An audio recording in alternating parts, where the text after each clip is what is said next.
Hello, everyone. Good afternoon. Thank you for joining us both online and in person. For today's presentation, we're thrilled to feature a promising company out of the cannabis vertical, CannAmerica Brands. Joining us is the founder and CEO, Dan Anglin, who will be providing a corporate overview as well as discussing some of the strategic initiatives that Dan and the team have in store for the foreseeable future.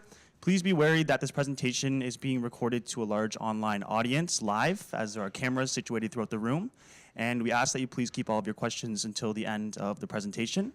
Without any further ado, I'll pass it on to Dan. Thank you. So welcome today. I'm glad to see everybody. I see a lot of familiar faces from the last time I was in town, and welcome to everybody watching on the internet. So we went public October 17th, 2018. And I think it's really good to be able to give everybody an update. It's been 5 months since we went public, and we put out our first financial report. We have our end of calendar year that's coming out in June. And the state of the company is that we aren't burning through cash, and we are doing very well in establishing ourselves in the Nevada market and the Maryland market. And our market share is going up in Colorado. For those of you that don't know, CannAmerica is an intellectual property company. I'm one of the original cannabis licensees. Our license in Colorado was the very first one issued under a company called Green Cross Colorado, where a number of brands were launched, including our first brand, Edipure, which was a gummy company back in 2011 in Colorado.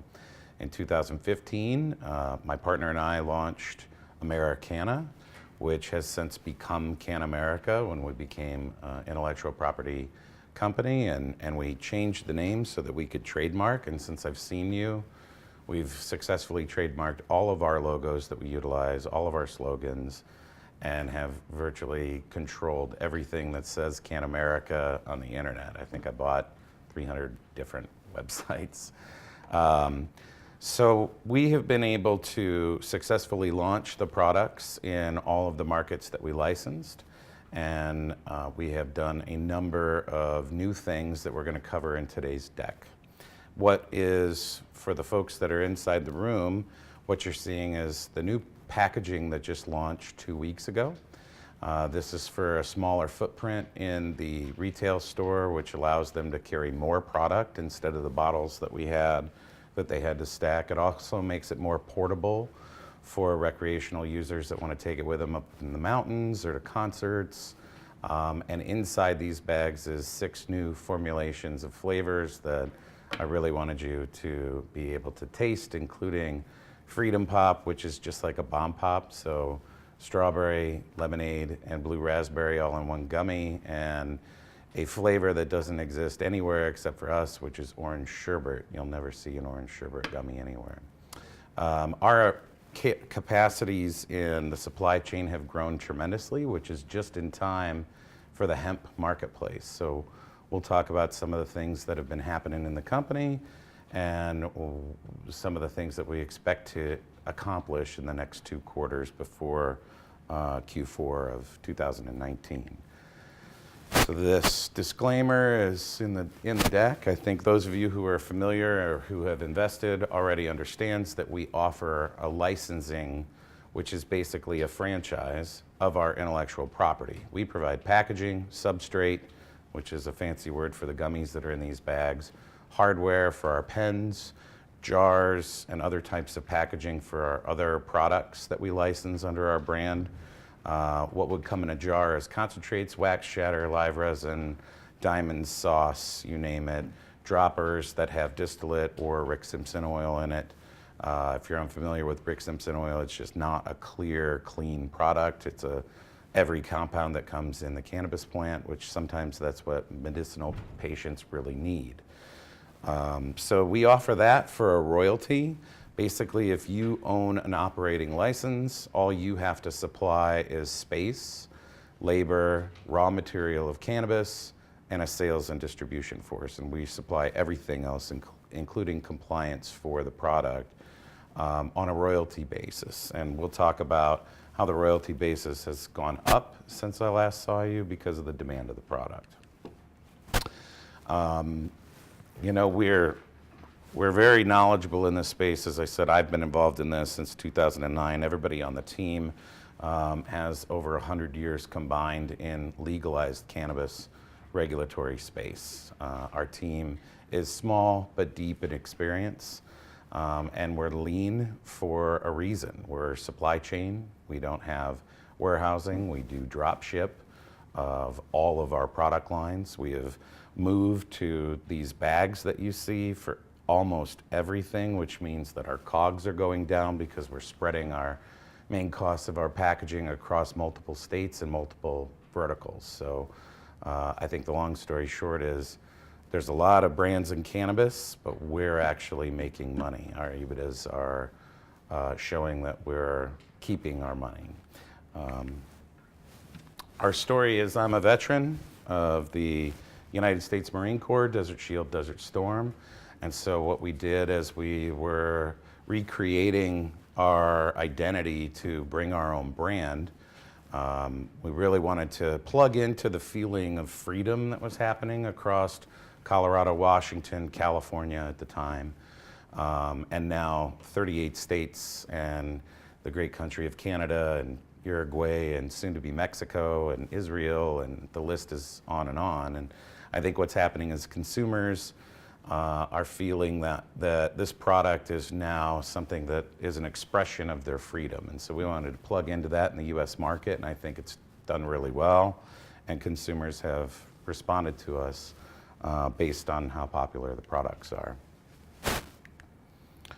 So the strategy for licensing, I mean, I've explained it already at a very high level. It's a royalty payment, and it really depends on the market. In Nevada, we changed licensees. When I last saw you, we had a brand new licensee in Las Vegas. Unfortunately, they had a tragic error in their supply chain, and their ability to provide cannabis was eliminated due to an error by the cultivator. And this is one of the risks of the business, is that when someone has their own cultivation facility, that if something tragic like killing the whole entire grow with a peroxide shot from an automatic fertigator, which I never recommend, although some growers love those things because it reduces their labor costs.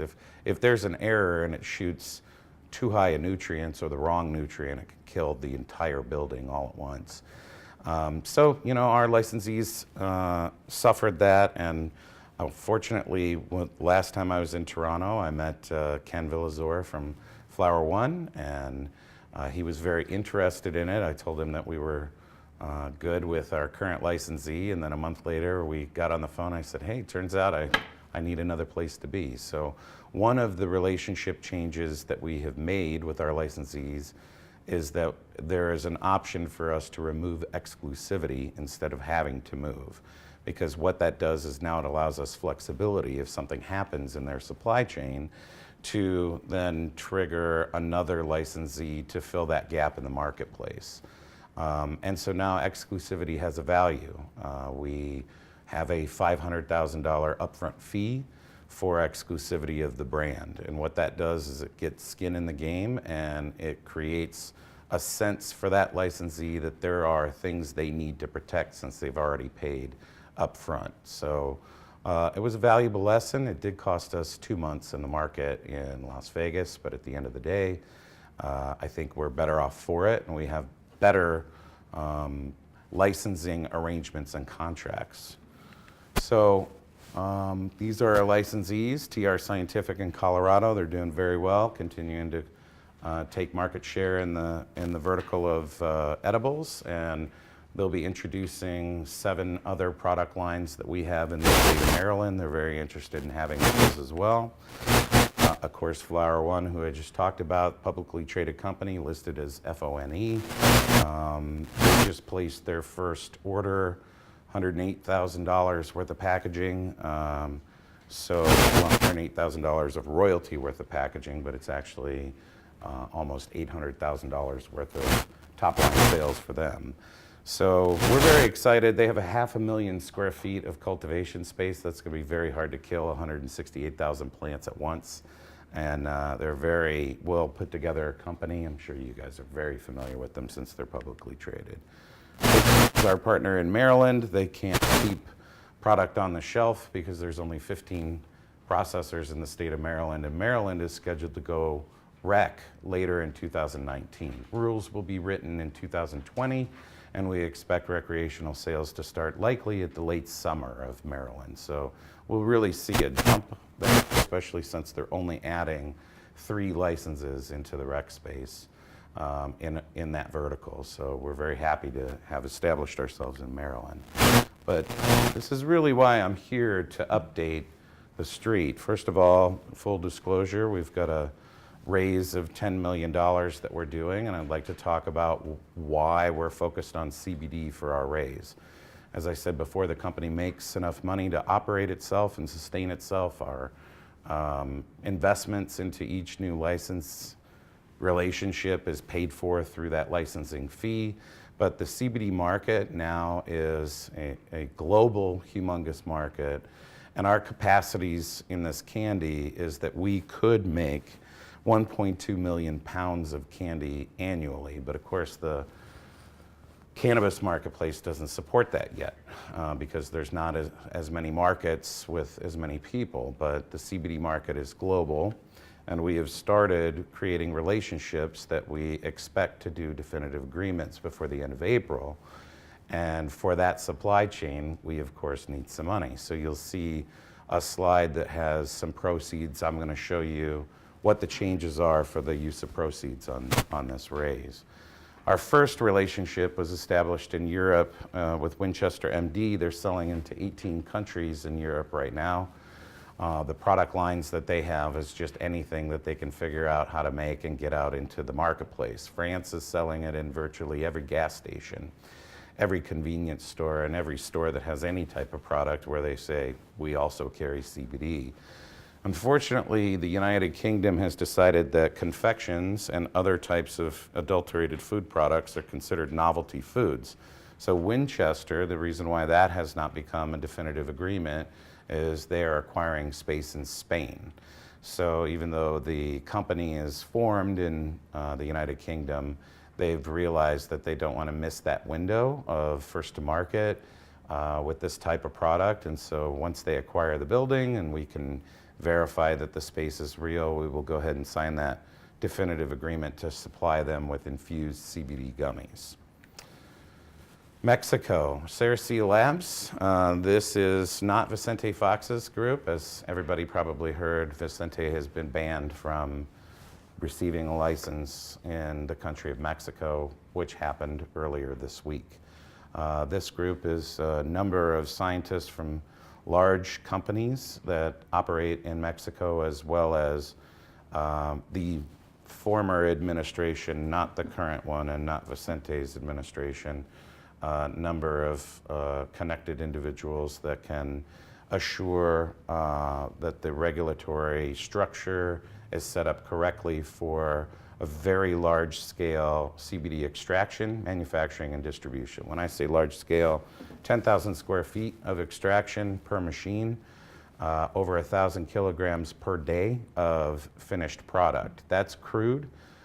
We expect to get something like 400 liters of distillate or isolate per day out of these machines. They're very expensive. Each one is $4 million and takes 8 months to build and install. So the sooner I can establish the financial side of the raise, the sooner we can order these machines and get this going, because our goal would be to supply our candy manufacturer in the United States with the finished oil at volume so that we control that piece of the supply chain and do at minimum 100,000 pounds of candy. So you guys all have some of this candy out here. There's 454 grams in a pound.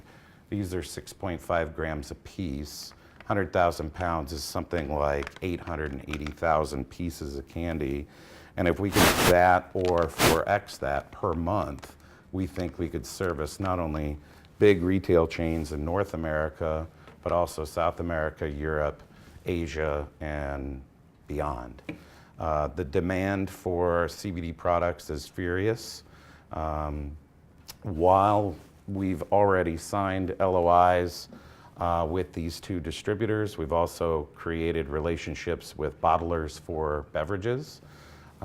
We are formulating, as we speak, beverage lines for athletes and beverage lines for people who work in the sun. Athletes would have lower dose CBD.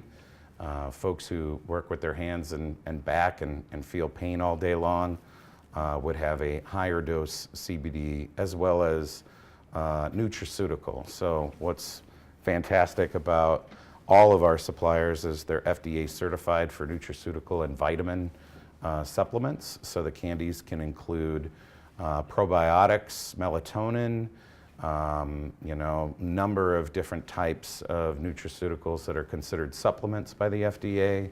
And the day before yesterday, the FDA has backed off their interstate commerce ban of food and beverage, and they're going to refocus what they were focusing on prior to the outgoing FDA director making the statement that he felt that it was, his opinion was that it needed to be studied more, and they're going to refocus themselves on labeling. So basically it means the hemp world is back in the food and beverage business confidently, and we want to be a part of that supply and distribution chain.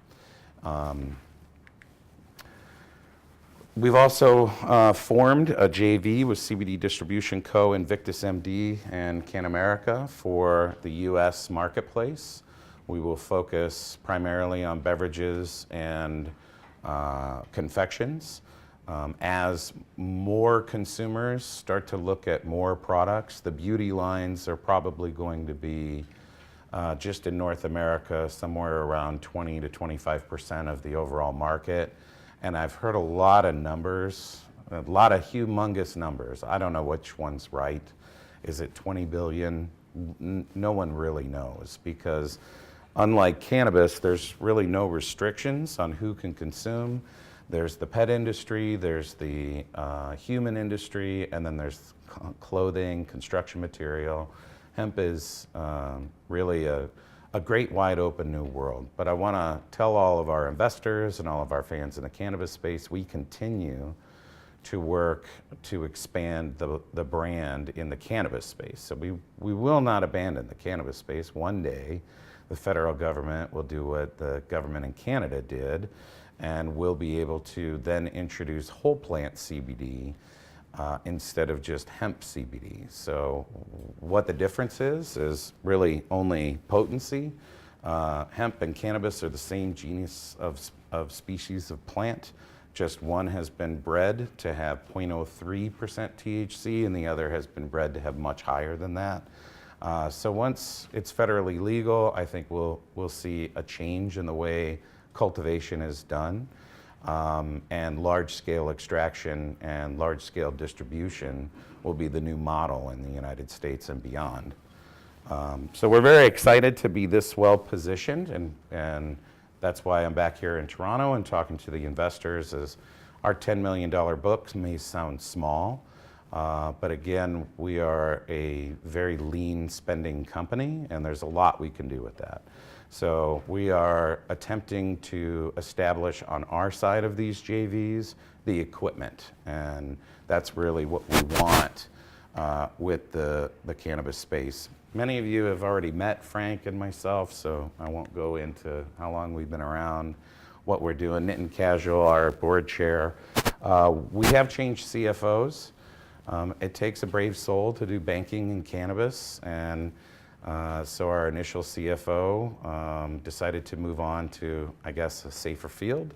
And we're very happy to have Paul Chulo, who's from the cryptocurrency world. I think his last company was Hash Chain, and so he didn't seem to have any qualms with having to deal with the banks all the time in the United States as a cannabis-based company. And we do have American banking, and so now our CFO is an American instead of Canadian. Our last CFO was based out of Vancouver, so it just makes everything easier. So the use of proceeds slide, if anybody on the internet is looking at those use of proceeds, I think brand acquisitions at $4 million when we opened this up was to just try to get some brands that were emerging. We're really good at creating brands. I don't think it's necessary for us to do that, nor do I think $4 million is enough for brand acquisitions in this space anymore. People are valuing brands phenomenally large, and so what we're really saying now is the initial debt, we'd like to get that off of the company books and utilize the rest of the money to set up the facilities in Mexico and make the purchases of 1.2 million pounds of candy and packaging and all of the hardware to be able to immediately distribute prior to other brands who are also positioning themselves in these same spaces. Although we think with our relationships in the confection space, we can absolutely meet and exceed what everyone else thinks they can do in gummies. In fact, there's been many brands that have approached us in the last few weeks who would like us to white label for them or co-pack for them because of our capacities. So we just basically need the cash flow to be able to make those purchases. So with that, I think everybody's familiar with the offering summary. It's a 30-cent with 50-cent warrants, 2 years. And again, the new packaging, for those of you that saw the bottles, this is amazing. And you know, our next step is to try to find the packaging made out of hemp. We haven't seen that yet, but I think that is something that we'd love to see the cannabis space and the CBD space go to, and I think the consumers want it too. So, you know, we'll continue to make those kind of changes. And with that, I think I am ready for any of your questions. This is what distillate and RSO droppers look like in Maryland. This is something you haven't really seen in Canada. This is wax and shatter and sauce. We don't have diamonds up here because we can't keep it long enough to take pictures of it. It's just much more processed and about twice the price retail as the rest of the concentrates. And that's it. So does anybody have any questions? Or Yeah, can you talk a bit about the regulatory environment for edibles, both THC in the US and CBD? Sure. So in the THC side, every state has made their own determinations. And so if you look at the candies that we've created, what's missing on there is the printing of the stamp that says it's THC directly on the candy. And that was so I could get through customs without getting arrested, right? So it was a trick to bring the packaging itself and the candy separately, but the candies are shaped like a hemp cannabis leaf, and that's by design to prevent consumer confusion of any other type of product. And it's also something that many states have already decided they want versus gummy bears or Sour Patch Kid shapes or animals or fruit, things that children or non-consumers would confuse. So we've been able to, since we're part of the regulatory process in Colorado and Nevada and Washington, helping assist them create their policies since 2013, create a product that survives most people's bans unless they just ban edibles altogether. And when that happens, which I'm very worried about Canada's restrictive edibles rules, because 5 milligrams, so what's in these bags is 10 pieces. Each piece has 10 milligrams, so it's 100 pieces. This is what, or 100 milligrams. This is what consumers are used to in the United States. And what Canada is talking about is making the whole bag 5 milligrams. So what will happen, and I hope, you know, the regulators hear people, is they'll just buy droppers, like what I sell in Maryland, and dose them themselves. So this is 250 milligrams, and it's not a scientific metered dosing, but people think that they can be careful with it, and they'll just take whatever their favorite food product is and dose it themselves. And what they'll do is they'll overdose, where we utilize metered dosing for these, and each one of these candies is homogeneous and exactly 10 milligrams, or whatever the limit is in that state. And it's safe. It's been done in a laboratory environment. It's solvent-free. There's all kinds of different restrictions from this product to a consumable product. So when a state or a government decides to create restrictions that are opposed to what the market is looking for, the market will just find a way to do it themselves. And that's really kind of more of a conversation for politicians than investors, but that's just the truth. What we've been able to do is everywhere that we go, we're able to get these edibles in. And so Maryland will be changing their rules, and we will be selling edibles before the end of 2019. And we'll see some great uptick in our revenues in the state of Maryland because there's only 15 processors there, unlike Colorado, where there's something like 3,200. So the same number of people too. There's 6 million people in Maryland and 6 million people in Colorado. So we expect to have a great market share there. So with CBD, I think the issue is that the United States has the Food and Drug Administration that considers, or considered until 2 days ago, CBD is an unknown, unproven, untested drug. And what's been happening for the last 4 years in the United States is it's been a supplement, just like any melatonin or dietary. And what has happened since Director Gottlieb stepped down is that there's been a hole in the marketplace because companies haven't been able to determine whether or not his opinion was going to create a rule. And so the FDA, and I really love that you asked this question, the FDA just either yesterday or the day before yesterday said what they're going to do is they're going to go after labeling. So if you say my candy cures cancer, you're going to get fined and all of your products are going to be pulled off the shelf. But if you say my product contains cannabidiol and these other products and you market it without making health claims that are not proven, then you're going to be able to have interstate commerce. But the truth is the FDA was allowing individual states to sell within that state. So like cannabis, if you wanted to be in California, you could sell in California if you had a place there, but you couldn't ship it to Oregon or Washington. And so today, my guess is there's lots of orders of beverages and food products that are crossing state lines in trucks because they loaded them up 10 minutes after the FDA said, yeah, we're just going to focus on labeling. And it's the government, right? So who knows? 2 months from now, somebody may have some action against them. Someone else may sue.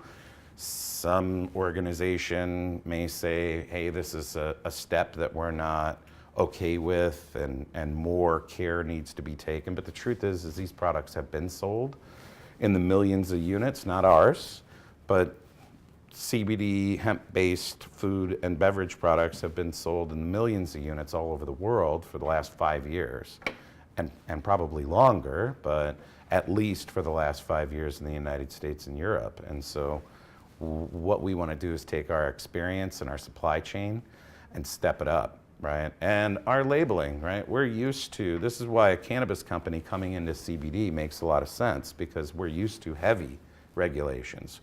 We are able to navigate rigorous rules and arduous, what sometimes people call ridiculous requirements on these things. And many of these folks in hemp have not had anything, right? It was a $30 license fee versus a 1.5 million for cannabis. And, you know, they really haven't, they aren't GMP, they aren't, you know, utilizing strict health codes. All these things is exactly what's happening in cannabis, which is why it makes sense for cannabis companies to jump backwards, but really forwards, because of the number of consumers that are available to us now. Did that answer your question?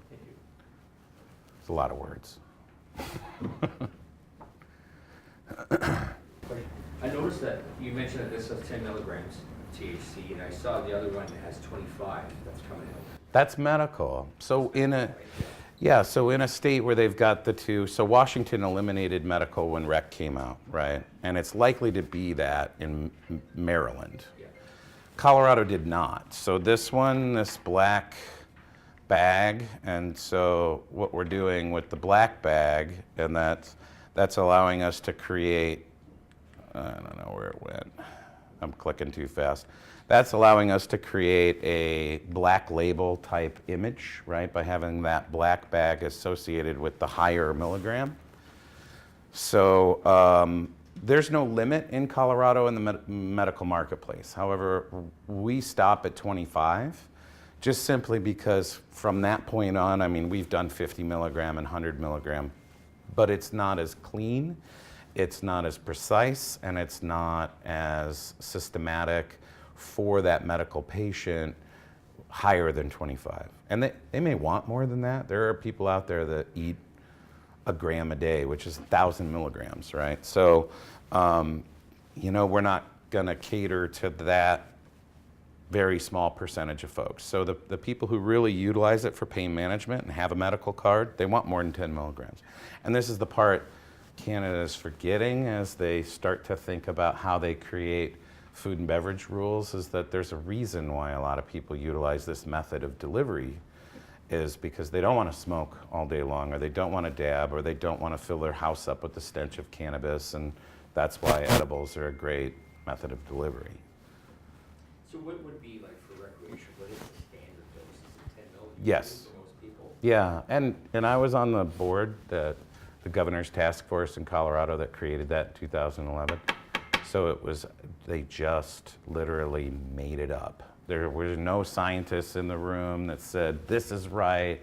It just made everybody at the table comfortable when they learned that it was an average of 35 milligrams for 2 or 3 hits off of a joint. But there's a difference in the way your body processes this, right? Because the joint comes through and goes through the capillaries of your lungs. And an edible, you've probably noticed that my gummies take a bit to chew, and that's by design, because I want the capillaries in your gums to start to absorb it, so that instead of 45 minutes, it's literally less than 15 before you start feeling it. Because a typical edible, if you just chew and swallow, it has to go through your liver. Your liver becomes that dosing mechanism, and so it takes a while to get through your intestines and get there. But I don't know, what's it take for creating a drug, and everything else, 15 years of research and science, and the governments have not been behind all that this long. So 10 milligrams is just what everybody's comfortable with, but it doesn't mean that 10 milligrams will work for me or not me, right? It has nothing to do with being 6'2" and 260. I shouldn't admit that, but or being 5'3" and 120, right? It has nothing to do with that like alcohol. It has everything to do with your physiological makeup. So that literally is just a number people were comfortable with, and now it's the standard, as if it's some kind of like gold solid thing in the United States. It's 10 milligrams in the rec side. They're comfortable with it. And then there's lots of slogans like start low and go slow, and then they made us create products that were homogeneous, and what that means is one side of the product has the same amount of THC as the other side. So you could tear our gummies in half, cut them in half equally, it'd be 5 milligrams. And that took a few years to perfect. We literally, when we started Edipure, were taking decarboxylated oil, which is just this black food-grade oil, and using syringes and filling up Twinkies. So we've come a long way, right? Now there's actual scientists and laboratory equipment, and that was 2009, right? So what's that, 10 years? We've gone from the basement to, the Class 1, Division 1 laboratory. So it's mostly preference. I think when you've got people who are in the medical marketplace, there's 2 reasons in a state like Colorado. They actually have a medicinal reason for it, or they're willing to put themselves on a list that prevents them from potentially being able to buy firearms, so they don't have to pay taxes and they can get higher dose products, right? Because that's the reality of a medicinal program, is you have to get a reference from a doctor, and now you're on a list. And guns are really important to Americans, and they don't like being on lists that are associated with drugs, right? So a lot of folks went to the recreational marketplace if they didn't have a true medicinal reason for high dosage. If they just needed some THC, it was perfect.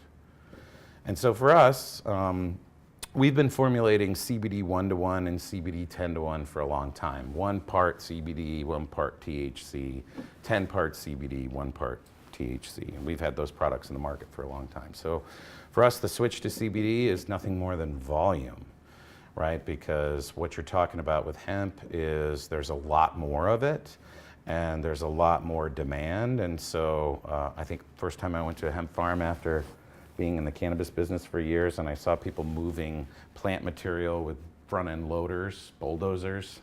It blew my mind, right? Because, I mean, you know, in cannabis, we'd have these little 3-pound bags that were worth, you know, $10,000, and everybody treated it like it was special. And then there's guys in the hemp industry that are just like driving big, giant, heavy equipment with tons of hemp. And I'm ready. I'm really excited to be a part of that. And I'm glad that we've got the chains that we do in our supply chain and the relationships that we do. And now we just want to secure the funding to make it happen and make it happen in 2019, because the revenues are there. And what we want the revenues for is when the cannabis space goes legal in the United States, it's going to flip hemp on its head. It won't be hemp anymore, it'll be cannabis. So, you know, you really need to have those brands that are available in both sides of this and recognizable by both types of consumers, because 2021, it's not going to be cannabis and hemp. It's going to be one plant that's being grown as much as tobacco or lettuce in the Imperial Valley of California, or, you know, tobacco in the Deep South, and everywhere.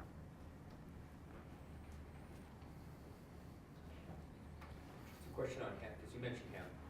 Obviously, hemp has less regs, but there's less concentration of the CBDs in hemp. I read somewhere about hemp that it's really well known for absorption of toxins in the land.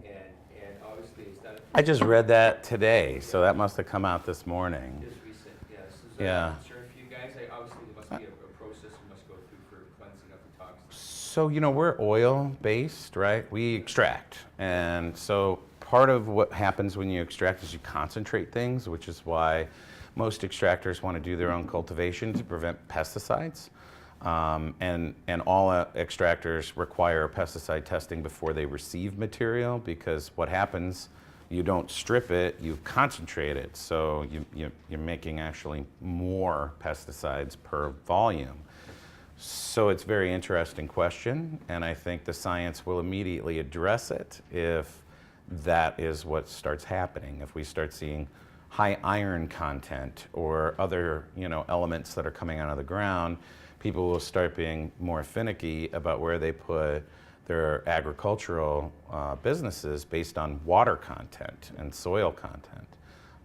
But, you know, the Imperial Valley of California, Oklahoma, Nebraska, and it's corn, North Carolina, and South Carolina, and it's tobacco, all over Canada, the entire country of Mexico. I mean, that's an agricultural country, right? And their goal in Mexico is to utilize hemp farming and their, you know, history of agricultural know-how to really help combat some of the criminal element that they have in Mexico by putting people back into the farming community with something that they can be proud that is going around the world, because Mexico doesn't seem to have problems trading with people. They don't charge tariffs, and they beat the US on a lot of things. So we're very excited to be working on Mexico, and I think this is just a challenge that for the industry to face and figure out and somehow determine what they can do. You know, the best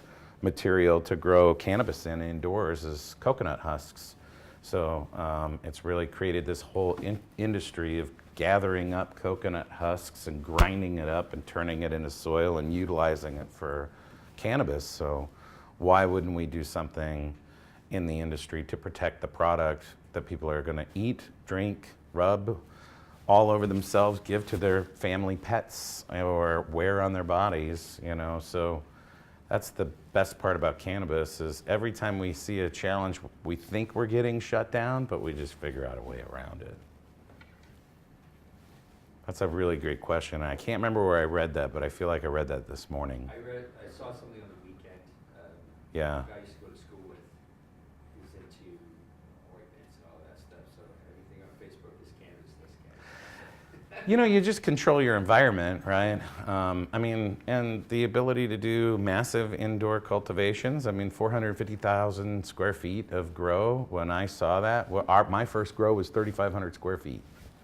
They're going to do 168,000 plants in a year at Flower One. I think the most I ever did in my 50,000 was like 18,000 plants, and we did a lot of money, and that was a lot of work. So, you know, when you're talking a couple 100,000 plants, there's a lot of science, a lot of care. It's an automated system. I absolutely predict that kind of investment. You'll see more of me or more people like me who are like, hey, I need money to solve that problem, whatever that is, because the demand is so high. And I hope next time I see you guys, I'm bringing you CBD candy, or maybe even the good stuff. What other questions do you have? Hey Dan, do you want to just touch on more about the partnership with Flower One? Because I think that's... So, did I beat that with a dead horse with you guys? I talked about that a lot. I love those guys. So, I mean, I can. The management team is great. What Flower One has decided is they're going to create 12 brand partnerships. 168,000 plants annually is just more weed than what's in Nevada now, right? So, you know, they're going to have an effect on the price point. And that's why I'm really grateful to be in their building instead of competing with them, right? Because what they're going to do with the marketplace, they're predicting maybe 20 more stores in the next couple of years in the state of Nevada. And so, you know, their concept would be that they're a one-stop shop for every type of vertical, and we're included in that, and all of our products are in this agreement. And any product that we develop, they're like, we love the brand, we really want you to bring us more things. And I said, what about crossover with your other 11 brands? They're like, we don't care, we just want to figure out what price point it is and have shelf control in the stores. And this didn't really work in Colorado, but there's 6,200 businesses in Colorado and 130,000 people working in the marijuana industry, and only 6 million people who live in Colorado, right? So you've got almost identical numbers in Nevada of population, but nowhere near the amount of people in the industry, nowhere near the amount of brands, nowhere near the amount of licenses, and they're going to keep it that way, which is really good for the operators in Nevada. For me, as an isolated marketplace, until California figures out how to do this right, I mean, they're doing it very much like Canada is doing it, where they're taking all these measured approaches, and meanwhile the black market's getting better in California, which is why California is not on my map yet, because almost everybody in California is singing the same song. I lose money in California, and I want to be there. It's 22 million people. It's California. Everybody thinks about the U.S. and weed. California and the Emerald Triangle. I mean, I really want to be there, but they haven't gotten it right. So, you know, what's great about Flower One is that we have the kind of relationship already that wherever they build a facility, they would like us to be inside that facility with them. So, you know, I know there's a couple of different places on their radar screen, and I would love it if California was one, or New York, or Florida, or any of those kind of places. But right now, they're in the best recreational market there is. 48 million tourists annually, and tourists love to buy portable things. In Nevada, we also have a 3-pack where it's just 3 of them. So the bag is like half the size, and so if it's you and your girlfriends, or you and your bros, or you and your wife, or you and your brother, whatever, you can just buy a 3-pack, open it up, everybody has one, and throw the bag away, and then you have a great evening for less than a Long Island iced tea at Caesar's Palace, right? So we think it's literally the best market for recreational weed until California gets it right, and maybe until New York or Florida makes some changes in their marketplace too. But our next hopeful place is Maryland, where we already are, right? Maryland's got a great population, and the best part about Maryland is it touches so many other states that don't have legalized cannabis. So it'll be very interesting to see how many Virginians decide to go into Maryland and go buy some cannabis, or spend a weekend in Maryland for a cannabis tour, or whatever they decide to do. Is anybody not familiar with Flower One in the room? It's a great group. Right. Yeah. we're proud to be with them, and they're kind of our benchmark for all of our new licensees. So what we started with, TR Scientific used to be Mindful. They've been around as long as I have. That was my first licensing group that I decided to go with because they were OGs and I knew their methods and all these things, but they're not as well capitalized. I mean, Flower One's got $180 million market cap, I think, and lots of cash flow. And what I learned when Matrix's concerns came up is the capital and backup capital matter, or else I'm the one who's paying for those things. And that's not at all what we built into our business model. So we love the idea of all the interrelationships that we're making here in Canada with American-based companies, because we keep passing each other going into these conference rooms, right? There's a lot of deals going around Toronto. So anything else that you can think of?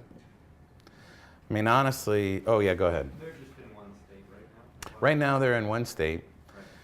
but they are the largest facility and the most brands in one house. A lot of people have been talking about being a branding house for years. I think they've signed 6, and their goal is a total of 12, and I wouldn't be surprised if they're not finished and filled up with those 12 within the next couple of months. I don't know how they're doing it because that's not what we focus on in our relationship with them. But if you're smart and they're interested in you, you would sign that deal because it's a great facility. 70,000 square feet of processing alone.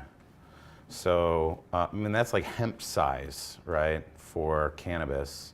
Unheard of to have that much. So they're basically going to have every type of extraction process in there. And then they acquired an LVO, and what they've been doing with an LVO is they changed all of their cultivation to just clones and moms so that they would have the ability to, as soon as they got their certificate of occupancy, just fill up their place with plants.